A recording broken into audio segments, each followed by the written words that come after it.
Bolivia vuelve a decidir. Las prioridades de la gente son las que marcan el camino.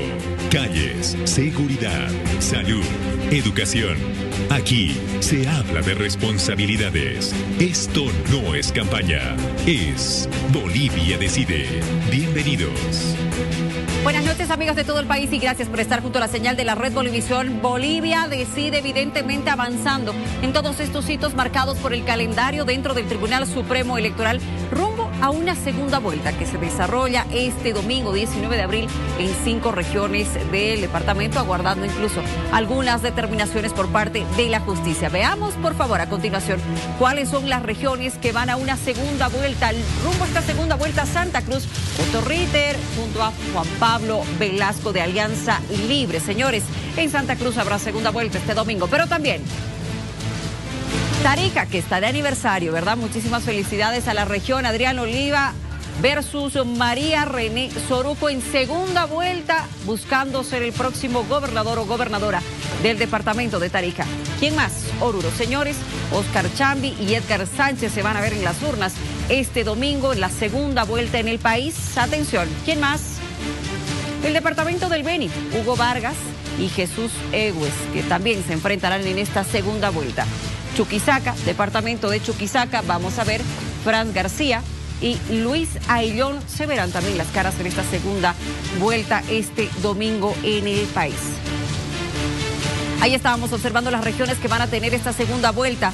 En nuestro país, el Tribunal Supremo Electoral ya ha organizado el tema de la distribución de maletas y, por otro lado, diferentes hitos que se tienen que cumplir dentro del calendario electoral. Y además, el presidente del Tribunal Supremo Electoral, Gustavo Ávila, ha confirmado que se va a batir récord en cuanto a la entrega de los resultados. Le quiero dar la bienvenida a nuestros invitados y voy con ellos. Por favor, gracias por estar con nosotros. Fabricio Góngora, abogado constitucionalista, y Marcelo Arequipa, analista político. Gracias por estar con nosotros. Buenas noches. Buenas noches, Luciana. Un placer. A ver, vamos a iniciar hablando, por favor, si me permiten, sobre la situación del Departamento de La Paz. Y voy a iniciar con el análisis constitucional, por favor. Fabricio, se aceptó la acción presentada por el candidato René Yaguasi, candidato en la primera vuelta, que se registró en las subnacionales. ¿Qué dices de esto? Sí, el término correcto, Luciana, buenas noches, es se admitió. Se admitió, muy bien. Se admitió, ¿no? Y a raíz de esta admisión, la Sala Constitucional Segunda ha emitido una medida cautelar, que es precisamente la que ha causado toda esta confusión, llamémosla así. ¿Por qué? Porque una medida cautelar le ordena al Tribunal Supremo anular 2 resoluciones. La primera resolución es la que aceptan la declinatoria precisamente del candidato Yaguasi, presentada por los del NGP, y la segunda, la del rechazo al recurso de revisión extraordinaria presentada por el propio candidato Yaguasi ante la situación. ¿Cuál es la situación ahora, ¿no? Para dar un poco de certidumbre a la población. El día de mañana se va a llevar adelante la audiencia de la acción de amparo constitucional, en la que se va a definir 2 aspectos puntualmente, no hay más. ¿Se le concede la tutela o se le deniega? En el caso que se le concediera, ahí sí puede cambiar la figura jurídica. ¿Por qué? Si se anula específicamente y puntualmente esas 2 resoluciones que te lo he mencionado, técnicamente no habría causalidad para determinar que el candidato Revilla sea virtual ganador. Por ende, tendría que proseguir la segunda vuelta, el famoso balotaje. Y en el caso, digamos, que se le deniegue la tutela, continúan las cosas como están. La defensa técnica de Yaguasi podrá interponer, si ellos lo ven por pertinente, algún recurso a nivel internacional ante la Comisión Interamericana o ante el Sistema Universal de Naciones Unidas. Entonces, la figura jurídica es muy importante de lo que vaya a suceder mañana, porque sin duda alguna va a cambiar todo el escenario jurídico político. Ahora bien, y con esto te doy paso a la siguiente pregunta, hay algo interesante que lo dijo el propio secretario de Cámara, el doctor Arteaga, el día de hoy en la prensa. Dijo: materialmente es imposible, si fuese el caso hipotético que le concedieran la tutela, que este domingo haya segunda vuelta en La Paz.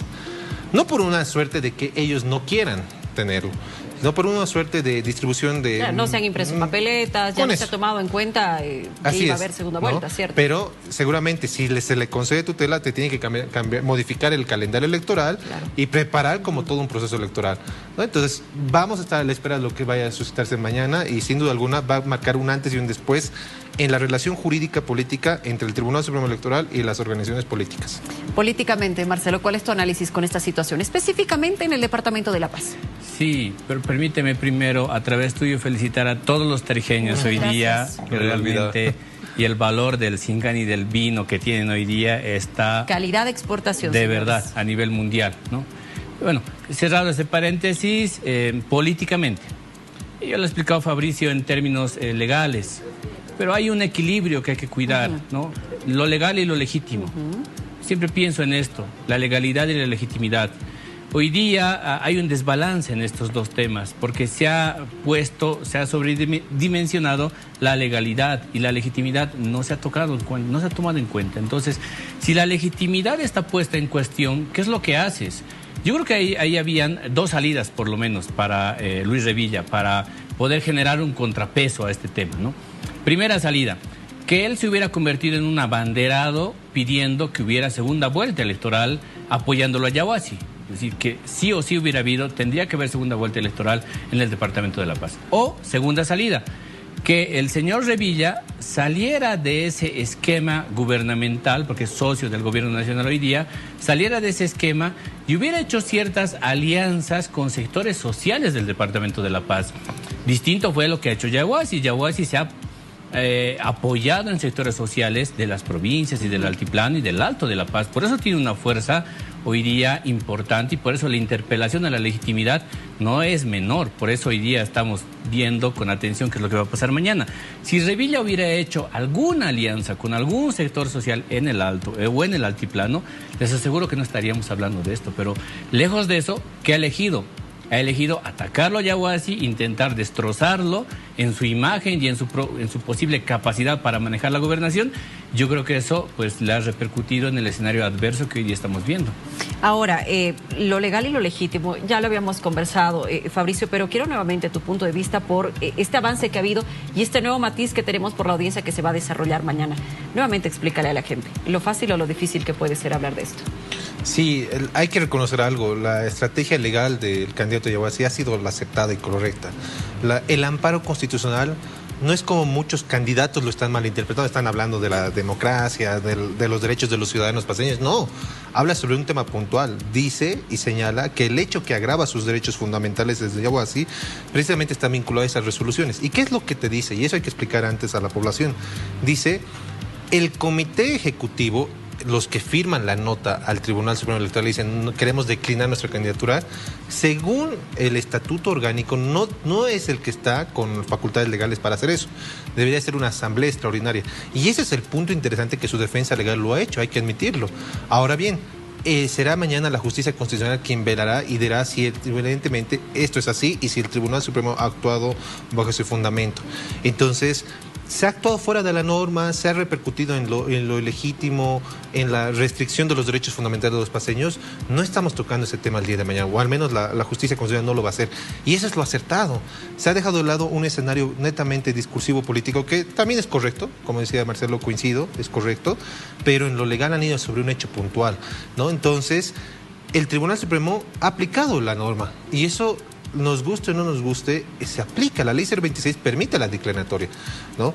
El propio presidente del Tribunal Supremo lo dijo en la prensa, dijo, probablemente la ley no sea lo más justo, en sus palabras, no sea lo correcto. Pero es lo que hay en este momento. Claro, si ellos, por ejemplo, hubieran cuestionado la normativa con carácter previo, tenían la vía constitucional también para interponer una acción de inconstitucionalidad concreta si ellos señalaban que ese artículo de la ley 026 era inconstitucional. Y ese aspecto no se está tocando mañana. Mañana no se discute si la ley es justa o si la ley es constitucional o no.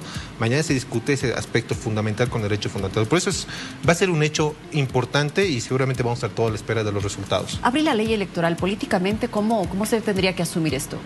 Hay que hacer una profunda reforma de todo el diseño electoral que tenemos en el país, y eso creo que forma parte ya del diagnóstico de absolutamente todos menos los políticos, porque los políticos son hoy día quienes detentan el poder en la Asamblea, en el Ejecutivo, son quienes han sido favorecidos con las reglas que tenemos hasta el día de hoy. Yo no estoy tan seguro si ellos van a sintonizar con este diagnóstico de la gente y de nosotros que tenemos hoy día, de que basta de esas cosas de inhabilitar candidatos 3 días antes de la elección y habilitarlos un día antes, dos días antes, por ejemplo, ¿no? O de que en este caso no exista segunda vuelta electoral solamente porque al presidente o al dueño del partido le ha dado la gana de sacar, digamos, al candidato que tenía perspectiva de poder competir. O sea, estas cosas creo que tienen que tener un final, ¿no? porque no termina solamente por minar la democracia, sino también termina por minar una posible gestión pública. Yo no me imagino, Luciana, y no quisiera estar de verdad en los zapatos de Luis Revilla, porque está empezando, en caso de que no se llevara adelante la segunda vuelta electoral, estaría empezando con una legitimidad fuertemente cuestionada. Es decir, ¿su gobernabilidad sería difícil? Exactamente, fuertemente cuestionado, pero además con sectores sociales que son actores de veto, que generan movilización, que lo van a interpelar todo el tiempo. Entonces, yo no, es decir, ese es el peor escenario que me imagino. Es el escenario en el que uno se puede imponer diciendo, bueno, yo soy socio del gobierno y me puedo imponer y puedo tomar decisiones, pero no es el mejor camino para poder tener gobernabilidad y proyección política al futuro, ¿no? En caso de que no se le conceda la tutela al señor Yaguasí, tú me decías la opción, Fabricio, de poder acudir a organismos internacionales, claro, con el procedimiento que esto conlleva y el tiempo, además, pero ¿en ese escenario se podría resolver esto con un carácter retroactivo? Es que ahí está el verdadero problema, la discusión jurídica. Ponte, ¿qué tal si mañana se concede la tutela? Se dice, se va a una segunda vuelta. El Tribunal Supremo Electoral tiene que cumplir, no le queda otra, ¿no? Por mandato constitucional. Y tú sabes bien, Luciana, y la población tiene que saber que todas las resoluciones constitucionales están elevados en consulta al TCP. Ellos suelen tardar, ¿no? En el mejor de los casos hemos visto hasta 3 meses y otros están bastantes años. ¿Qué tal si el TCP lo revoca y dice no han actuado bien la sala constitucional y ya establece una posible segunda vuelta? O a la inversa, como tú señalabas, ¿qué tal si se le deniega y en el TCP, en la revisión, no 3 meses o puede ser 2 años cuando ya estén en gestión, diga han actuado mal y sí se tenía que haber concedido? Entonces son escenarios hipotéticos que sin duda alguna viola derechos fundamentales si fuese el caso. Cualquier ciudadano puede acudir a las instancias internacionales cuando considere que se están agravando sus derechos humanos. En ese sentido, el escenario hipotético está ahí, la posibilidad está ahí, va a depender de la estrategia legal de su defensa técnica. ¿Qué vacíos tendrían que revisarse y modificarse en la ley electoral? Bastantes, ¿no? Como Marcelo decía, son muchas circunstancias. La normativa electoral, a partir de la 1096, que es la ley de organizaciones políticas, te dice, los ciudadanos, los bolivianos, podemos ejercer nuestros derechos políticos, sí, pero solamente a través de una organización política. Tú, Luciana, no puedes ser candidata a alcalde, ponte Tarija, por Luciana. Tienes que tener una organización política que te postule. Entonces, ahí ha entrado la verdadera radiografía, el escenario político es que no está funcionando ese sistema en Bolivia, precisamente por los ejemplos que daba Marcelo y otros más que hay todavía. Entonces, las reformas se las tienen que hacer evidentemente en la instancia pertinente. ¿Cuál es la instancia pertinente? La Asamblea Legislativa, ¿no? Y ese es un escenario netamente político legislativo. Ahora bien, hay un principio en materia electoral. Es como, para que la gente entienda, las reglas del juego se dan desde el inicio. No se pueden modificar las reglas a la mitad o modificar las leyes a la mitad del proceso.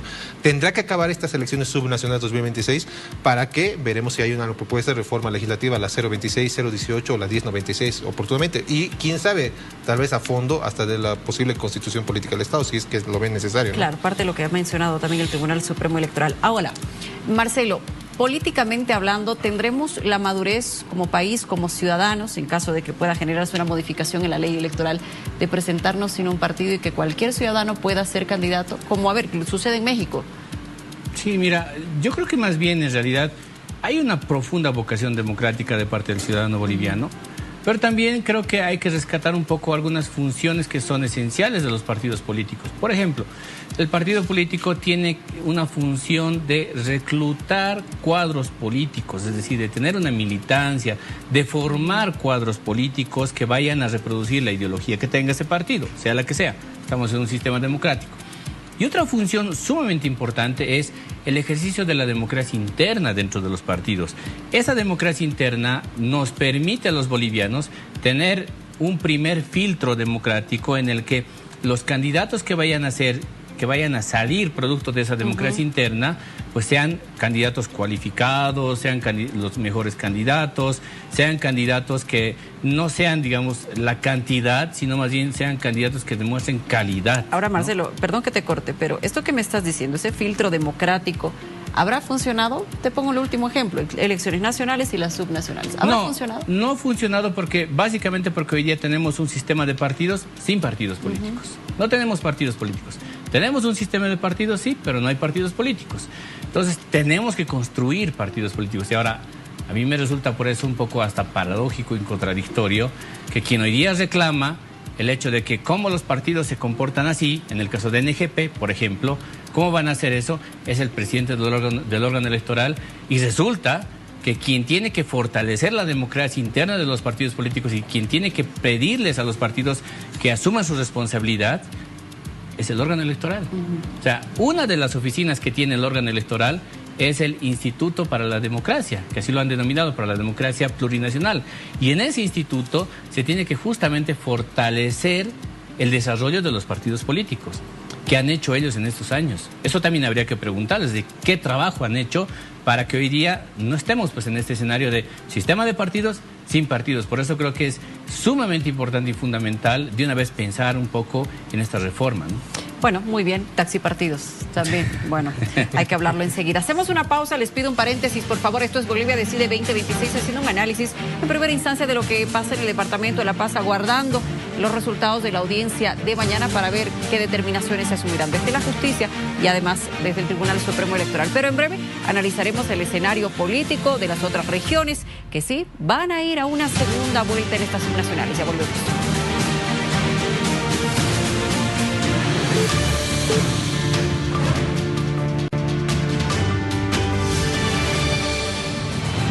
Bueno, estamos en Bolivia Decide con nuestros invitados realizando un análisis de estas elecciones subnacionales que ya este domingo tendrán una definición, al menos en estas 5 regiones que se irán a este balotaje, y una votación que está organizada por el Tribunal Supremo Electoral y que además lo decíamos, ha comprometido que va a haber rapidez en esta determinación.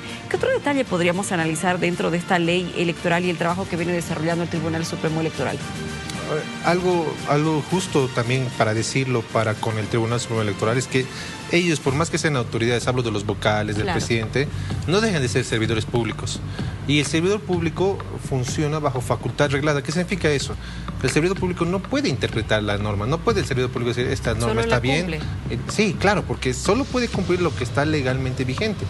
En el caso que no cumpliese la ley, ahí hay responsabilidad, ¿no? La acción o por omisión. Entonces, ahora, entrar en cuanto a vacíos es una tarea larga, ¿no? Conversamos en un momento, hay una infinidad de temas que se pueden mejorar para bien. Precisamente esa es la técnica legislativa, ver estos hechos, estos sucesos que la población identifica y dice, creo que esto no está funcionando, entonces modificar. La normativa tiene que estar permanentemente en actualización o modificación para cumplir lo que la población requiere. Ese es el fin. Si nosotros vamos a encauzar en normativa que no está acorde a la realidad, finalmente pasa lo que decía Marcelo, el desequilibrio entre lo legítimo y lo legal. Muy bien. Marcelo, ¿cómo ves el escenario político? A ver, en regiones como el departamento de Santa Cruz, ¿cómo ves a los candidatos y todo este procedimiento, un debate que para muchos ha quedado con sabor a poco en torno a las propuestas que la gente quiere conocer? Mira, creo que uniendo con la pregunta también que le hacía a Fabricio, yo pienso en esta resolución o esta determinación judicial, por ejemplo, de prohibir que se muestren encuestas, ¿no? Yo creo que eso ha sido absolutamente contraproducente para quien estaba buscando en realidad que no se muestren las encuestas, porque la noticia salta en relación a un juez dentro de Santa Cruz ordenando que no se muestren las encuestas, pero al final del día genera mucha más atención en realidad de las encuestas. Y el efecto es absolutamente contraproducente a quien estaba buscando que se oculten los datos, ¿no? Pero ahí, claro, uno se pregunta, ¿y el papel del órgano electoral? Y dónde realmente, hasta dónde llega su capacidad, su competencia, ¿no? de imponerse sobre este tema. Y yo creo que ese es otro asunto también que es bien importante, no solamente por el papel de los resultados de las encuestas y su trabajo, sino también por la difusión de los datos, ¿no? Creo que ahí urge muchísimo trabajar en un protocolo, en un sistema en el cual todo este tema sea lo más transparente posible y sea lo más fiable posible, porque creo que mucha gente hoy día desconfía mucho de los resultados de las encuestas, pero al margen de eso, creo que más bien por eso el efecto de haber querido prohibir algo ha sido contraproducente, y me da la impresión que en realidad, más que el debate como tal, lo que ha interesado más han sido el resultado de la encuesta, y luego eso es lo que se ha discutido, ¿no? Ahora, te consultaba yo, evidentemente, cómo queda el escenario político para este domingo, Marcelo. ¿Cómo lo ves? Mira, creo que han habido 2 capítulos en Santa Cruz específicamente. Primer capítulo, primera vuelta, una disputa entre élites políticas regionales, ¿no? Ese capítulo se ha resuelto con la salida de Camacho. Ahí se han impuesto élites políticas que no estaban presentes en las decisiones gubernamentales en el departamento de Santa Cruz en la última década. Está JP y está Otto. Ahora, segundo capítulo de lo que está pasando hoy día en Santa Cruz. Creo que tiene que ver con lo ya conocido, no voy a decir lo viejo, pero lo ya conocido en Santa Cruz, que representa Otto, y lo que puede sonar un poco a renovación, que es el señor Velasco. Y hay una cosa muy interesante. Nos puede gustar o no, pero el JP de hoy día, no sé si coinciden ustedes conmigo, es completamente distinto al JP de los primeros meses junto a Tuto en la primera vuelta electoral. Y eso a mí me llama la atención por sesgo profesional, porque lo que suelo ver más bien como moneda común es que los políticos suelen ser muy poco proclives a cambiar y a mejorar. Más bien piensan que ellos tú ves una evolución positiva. Sí, porque los políticos suelen creer que no, yo lo estoy haciendo mejor, y cualquier sugerencia que te dicen o cualquier observación no la asumes. Y creo que JP más bien la ha estado trabajando y la ha estado asumiendo. Creo que eso también hay que apuntar, ¿no? Bueno, ahí está, detalles, y en breve te consulto de otras regiones, Marcelo, por favor. Pero hay otro detalle que también quiero conversar contigo, Fabricio. Dentro de la ley electoral, imagino también tendrá que analizarse, por ejemplo, la obligatoriedad del voto en Bolivia, por ejemplo, las sanciones. Por otro lado, el tema y la forma de hacer campaña. Ahora con lo digital, imagino que también, respecto a la guerra sucia en redes sociales, también tendrá que modificarse. Absolutamente. El tema de las redes sociales ya no puede ser observado como algo accesorio a las campañas políticas. Me animo a decir que son las redes sociales las que hoy día marcan tendencia. Y no solamente como se pensaba en su momento al electorado joven, los que utilizan más redes. Hoy en día el político que no está en redes sociales es un político que no existe. Y hay más temas, Luciana. Justo hace un momento leía un comentario y decía: ¿qué pasa con la recolección de firmas de los partidos políticos? ¿Cuántos ciudadanos les ha pasado que un día ven yo participo en la plataforma y aparecen inscritos? Claro, aparecen inscritos en un partido cualquiera, ¿no? ¿Y cómo ha llegado a pasar eso? Porque seguramente han falsificado información. ¿Cómo llega a tener esa información los partidos o estos taxipartidos, como lo hemos denominado? Porque nuestra cédula de identidad en Bolivia, lamentablemente, hasta para ir a un baño público nos pueden pedir cédula de identidad, fotocopia.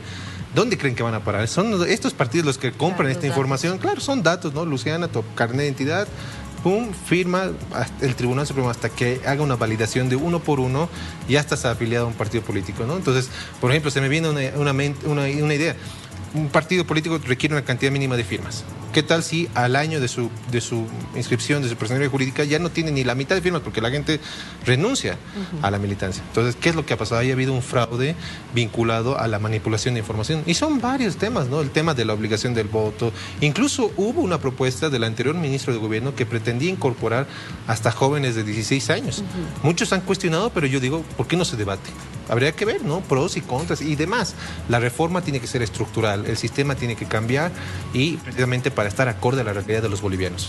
¿Qué tal esta consulta? Porque, a ver, viendo, por ejemplo, y este escenario cercano, Perú, que también tiene normas, voy a decir, relativamente similares a las nuestras. El voto es obligatorio, también hay una sanción si no realizas tu trabajo como jurado, tu trabajo como observador, etcétera, como se llama en el vecino país, o si no emites tu voto. Pero en otros países también de América Latina es todo lo contrario.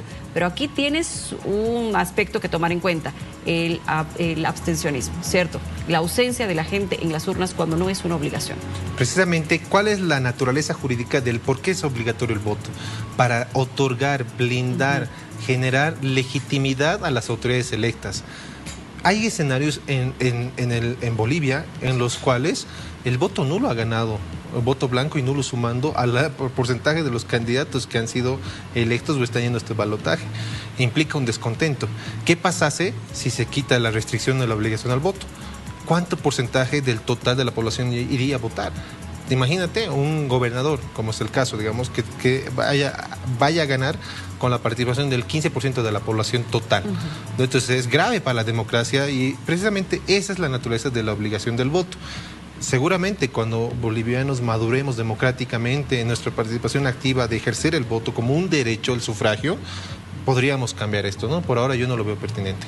Gracias, Fabricio, por este análisis. Marcelo, ya en la recta final, relaciones entre gobiernos subnacionales y el gobierno central, ¿crees que se van a desarrollar de la mejor manera? Pues es complicado, porque quienes hoy día o quienes más adelante, más bien en los siguientes días y semanas, se van a posicionar como autoridades locales y regionales, van a significar, van a ser, digamos, un punto también de desequilibrio para el gobierno nacional. En la medida en la que no se cumpla a letra realmente ese tema del 50-50, pues va a ser difícil. Más aún si le pasa al gobierno esto de que, digamos, que Revilla no vaya a ganar y digamos que Adrián Oliva no vaya a ganar en Tarija, que creo que son las apuestas más importantes por ahora para el gobierno, no va a ser sencillo, va a ser bastante cuesta arriba. Con el escenario que tenemos hoy día, en el que ni siquiera se han puesto leyes a discutir en la Asamblea Legislativa, y con el escenario en el que no se está marchando, no se está avanzando en esos temas concretos, pues yo no lo veo sencillo, yo lo veo muy complicado, ¿no? Bueno, ahí está este análisis y una mesa con dos profesionales. Les agradezco mucho, Marcelo, por estar con nosotros. Gracias. Siempre bienvenido. Gracias por el análisis político y el constitucional también. Contigo, Fabricio, muchísimas gracias. Gracias, Luciana. Gracias, Marcelo, por la... Y recordarle a toda nuestra teleaudiencia que nosotros tenemos un operativo especial este domingo, que desde Santa Cruz de 12 a 14 y adelante estaremos brindándole toda la información a nivel nacional sobre esta segunda vuelta. Esto es Bolivia Decide. Quédese con nosotros. Viene aquí el...